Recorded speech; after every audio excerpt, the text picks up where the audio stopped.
श्रीमद् भगवत गीता का 18वां अध्याय। अर्जुन ने पूछा कि हे मधुसूदन, संन्यास और त्याग के तत्व पृथक पृथक जानने की इच्छा करता हूँ। श्री भगवान ने कहा कि कामना वाले कर्मों के त्याग को ज्ञानी लोग संन्यास मानते हैं और विवेकी पुरुष फलों के त्याग को त्याग कहते हैं। कोई पंडित दोषयुक्त जानकर कर्म को त्यागना उचित समझते हैं। कुछ लोग यज्ञ, दान और तप आदि कर्मों के न छोड़ने को त्याग बताते हैं। हे भारत, त्याग के विषय में हमारा निश्चय जो है वह सुनो। त्याग 3 प्रकार के हैं। यज्ञ, दान और तप आदि कर्म त्यागने नहीं चाहिए। वे अवश्य करने योग्य हैं, क्योंकि ये तीनों ज्ञानियों को पवित्र करते हैं। ये सब कर्म आसक्ति और फल को त्याग कर करने चाहिए। मेरा निश्चय मत यही है जो उत्तम है। अपने नियमित कर्मों का त्याग उचित नहीं है। यदि मोहवश ऐसा किया जाए तो वह तामस त्याग है। कर्म दुखप्रद है, यह विचार करके और शरीर के कलेश के भय से जो त्याग कहलाता है उसे त्याग का फल नहीं मिलता। यह राजस त्याग कहलाता है। हे अर्जुन, अपना कर्म अवश्य करने योग्य है। फल तथा आसक्ति को त्याग कर जो किया जाता है वह कर्म सात्विक है। जो दुखदायक कर्म से द्वेष नहीं करता और सुखदायक कर्म से प्रीति नहीं करता, यह त्यागी सत्यशील बुद्धिमान मुक्ति के योग्य है। देहधारी संपूर्ण कर्मों का त्याग नहीं करता। कर्मफल त्याग कर कर्म करने वाला त्यागी है। कर्मफल 3 प्रकार के हैं, अनिष्ट, इष्ट और मित्र। जो त्याग नहीं करते उनको ये मरने के पीछे मिलते हैं, योगियों को कभी नहीं मिलते। शरीर, वाणी और मन से भला या बुरा जो काम आरंभ किया जाता है उसके 5 कारण हैं। ऐसे होने पर भी जो केवल आत्मा को ही करता जानता है वह दुर्मति कुछ नहीं जानता। जिसको यह अहंकार नहीं कि मैं करता हूँ और जिसकी बुद्धि कर्मों से लिप्त नहीं है, वह मनुष्य प्राणियों को मार कर भी उनको नहीं मारता और उनमें नहीं बंधता। ज्ञान, श्रेय और ज्ञाता ये तीनों ही कर्म के साधन हैं।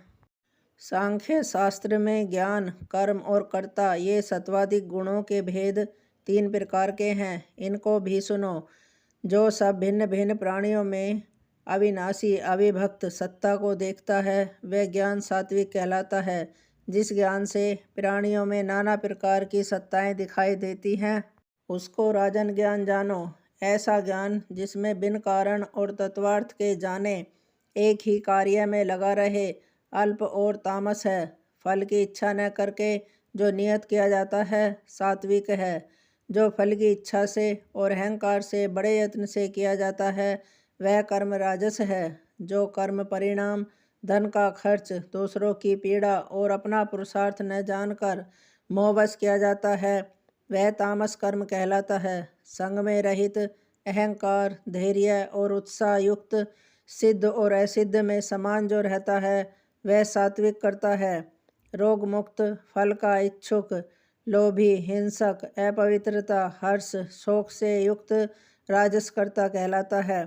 चंचल चित्त वाला नीच, मूर्ख, दूसरों की बुराई करने वाला, आलसी, विवादी और दीर्घसूत्री और तामस कर्ता कहलाता है।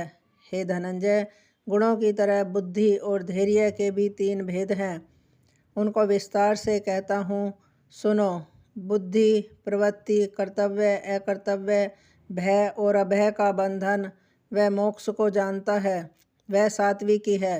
हे पार्थ, जिससे धर्म और अधर्म, कर्तव्य और अकर्तव्य ठीक निश्चय नहीं होता वह राजसी बुद्धि है। हे पार्थ, जिस अज्ञान से ढकी हुई बुद्धि करके मनुष्य अधर्म को धर्म मानता है वह तामसी है। हे पार्थ, एकाग्र चित्त होने से इधर उधर न डिगने वाली जिस धृति के द्वारा मन, प्राण और इंद्रियों की क्रिया ठीक चलती है वह सात्विकी है। हे पार्थ, जो प्रसंग से फल की इच्छा वाला है, जो धर्म, काम तथा अर्थ को धारण करता है उसकी धृति राजसी है। हे पार्थ, जिस धृति से मूर्ख जन निद्रा, भय, शोक, विवाद और मद को नहीं त्यागते वही तामसी वृत्ति है। हे भारत, 3 प्रकार के सुखों को सुनो। जिनके अभ्यास से चित्त रमता है, दुख का अंत हो जाता है, वही सुख सात्विक है। जो आरंभ में विष के समान और अंत में अमृत के समान होता है। जो सुख आरंभ में अमृत तुल्य और अंत में विष के सदृश विषयों और इंद्रियों के संयोग से होता है, उसे राजस कहते हैं। जो सुख आदि और अंत दोनों में मनुष्य को मोह में फंसाता है और जो नींद, आलस तथा प्रमाद से उत्पन्न होती है, वही तामस है। प्रकृति के इन तीनों गुणों से अलग कोई वस्तु आकाश, पाताल, देवलोक में नहीं है। हे परंतप, ब्राह्मण, क्षत्रिय, वैश्य और शूद्रों के कर्म स्वाभाविक गुणों में बटे हुए हैं। सम, दम, तप, पवित्रता, क्षमा, नम्रता, ज्ञान, अनुभव और परलोक में श्रद्धा, ये ब्राह्मण के स्वाभाविक सिद्ध कर्म हैं। बहादुरी, तेजस्विता, धैर्य, चतुराई, युद्ध में स्थिरता, उदारता और प्रभुता, ये क्षत्रियों के स्वाभाविक कर्म हैं। खेती, गोरक्षा, व्यापार वैश्यों के स्वाभाविक कर्म हैं। तीनों वर्णों की सेवा शूद्र के स्वाभाविक कर्म हैं। जो लोग अपने अपने और प्रवृत्तियों के अनुसार कर्म करते हैं, उनको सिद्धि प्राप्त होती है। वह सुनो जिसमें सब प्राणियों की प्रवृत्ति हुई है, जिसने सब जगत का विस्तार किया है, उस ईश्वर को अपने कर्मों के द्वारा आराधना करके मनुष्य सिद्धि को पाता है। दूसरे उत्तम धर्म से अपना धर्म ही श्रेष्ठ है। स्वाभाविक कर्म करने से पाप नहीं लगता। हे कौन्ते, दोषयुक्त भी स्वाभाविक धर्म का त्याग न करे। सर्वत्र आसक्ति को छोड़ने वाला और आत्मा के जीतने वाला इच्छा रहित मनुष्य संसार के द्वारा सर्व कर्म निवृत्ति पाकर सिद्धि को पाता है। हे अर्जुन, इस प्रकार का पुरुष सिद्धि को पाता है, वह फिर किस तरह ब्रह्मा को प्राप्त होता है, सो मुझसे सुनो। यही इस ज्ञान की परनिष्ठा है। शुद्ध बुद्धि से मुक्त होकर धृति द्वारा मन को वश में लाकर शब्दादि विषयों को छोड़कर राग द्वेष से रहित एकांत में रहने वाला, मिताहारी, वाणी और मन को जीतने वाला, नित्य ध्यान युक्त और वैराग्यवान, अहंकार, बल, काम, क्रोध व परिग्रह छोड़कर ममताहीन और शांत मनुष्य ब्रह्मा भाव के योग्य होता है। ब्रह्मा को प्राप्त हुआ पुरुष प्रसन्नचित होकर शोक व अभिलाषा को नहीं करता और जीव मात्रा में समदर्शी होकर मुझ में परम भक्ति पाता है। इस प्रकार ज्ञानी मुझ में निवास करने वाला सदैव सब कर्मों को भी करता हुआ मेरे इस अनुग्रह से अविनाशी सनातन मोक्ष पद को प्राप्त होता है। वैसा ही ठीक जानता है। तदंतर तत्व से मुझको जानकर फिर मुझ में ही प्रवेश करता है। सावधानी से अपना मन मुझ में स्थिर कर और सब कर्मों को मुझ ही में अर्पण कर बुद्धि योग के आश्रम से निरंतर अपने चित्त को मुझ में लगा दे। मेरे में चित्त लगाकर मेरी कामना से सब दुर्गम कष्टों से तर जाओगे। यदि अहंकार से मेरी बात सुनोगे तो नष्ट हो जाओगे।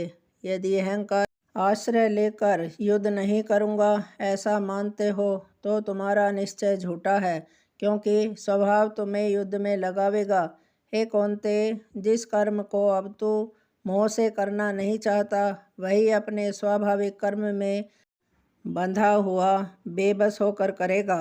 हे अर्जुन, प्राणियों के हृदय में स्थिर ईश्वर उनको माया से इस प्रकार भरमा रहा है मानो सब यंत्र पर चढ़े हैं। हे भारत, सब भावों से उसी की कृपा से परम शांति और मुक्ति को पाओगे। यह गूढ़ ज्ञान मैंने तुम्हें कहा है, इसे भली भांति विचार कर जैसे चाहते हो वैसा करो।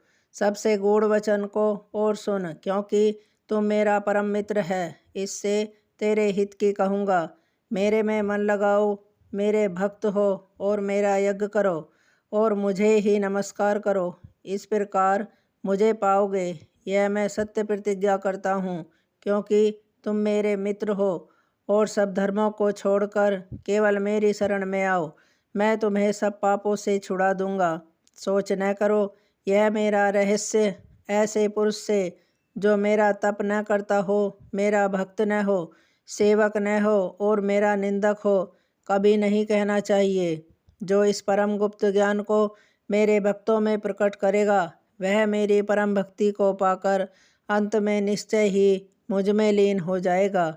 इससे अधिक मेरे लिए प्यारा काम करने वाला मनुष्यों में दूसरा कोई नहीं होगा, और उससे बढ़कर मुझे कोई प्यारा भी नहीं होगा। हमारे इस धर्म संवाद को जो कोई पढ़ेगा, मैं समझूंगा कि उसने ज्ञान यज्ञ से मेरी पूजा की है। जो श्रद्धावान पुरुष दोष ढूंढे बिना इसको सुनेगा, वह भी मुक्त होकर पुण्य आत्माओं को मिलने वाले शुभ लोकों को प्राप्त होगा। हे पार्थ, तुमने एकाग्र चित्त से इस मेरे कहे हुए उपदेश को सुना या नहीं? अर्जुन, तुम्हारे अज्ञान से उत्पन्न हुआ मोह नष्ट हो गया या नहीं? अर्जुन ने कहा कि हे भगवान, आपकी कृपा से मेरा मोह नष्ट हो गया है और स्मृति प्राप्त हुई है। निसंदेह आपकी आज्ञा में स्थित हूँ और जैसा आपने कहा है वैसा ही करूँगा। संजय कहते हैं, हे धृतराष्ट्र, मैंने व्यास जी की कृपा से साक्षात योगेश्वर श्री कृष्ण जी के मुख से इस परम गुहा संवाद को सुना है। हे राजन, श्री कृष्ण और अर्जुन के अद्भुत पुण्यकारक संवाद को स्मरण करके मैं बार बार प्रसन्न होता हूँ। श्री कृष्ण भगवान के उस अद्भुत रूप को स्मरण करके मुझे बड़ा ही विस्मय होता है। हे राजन, मेरी ऐसी धारणा है कि जहाँ योगेश्वर श्री कृष्ण जी हैं और जहाँ पार्थ धनुषधारी हैं, वहीं राजलक्ष्मी, विजय, ऐश्वर्य और अटल नीति है। इति श्रीमद्भगवद्गीता सोपनिषत्सु ब्रह्म विद्या योग शास्त्रे श्री कृष्ण अर्जुन संवादे संन्यास योगो नाम 18 अध्याय समाप्त। हरि ओम।